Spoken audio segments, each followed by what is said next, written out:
Hi everyone, here we've got an Oppo A15 and let me share with you how to clear the browser on this device. So first of all, we have to open the browser. In my case it will be Google Chrome, so let's tap on it, and all we have to do is simply tap on this three dot icon in the right upper corner and tap on the history. And as you can see here, we've got the list of previously visited websites. Of course, you can remove all of them one by one manually just by tapping on this X button right next to it. But if you'd like to remove all of them with actually one click, then just enter the clear browsing data.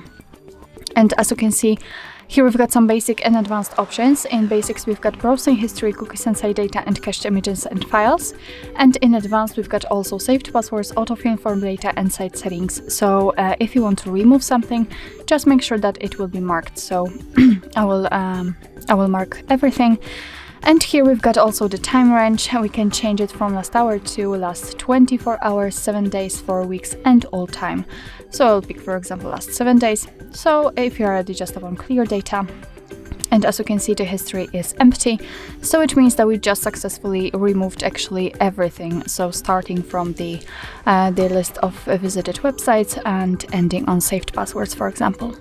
So actually that's all. This is how to clear the browser in your Oppo A15. Thank you so much for watching. I hope that this video was helpful, and if it was, please hit the subscribe button and leave the thumbs up.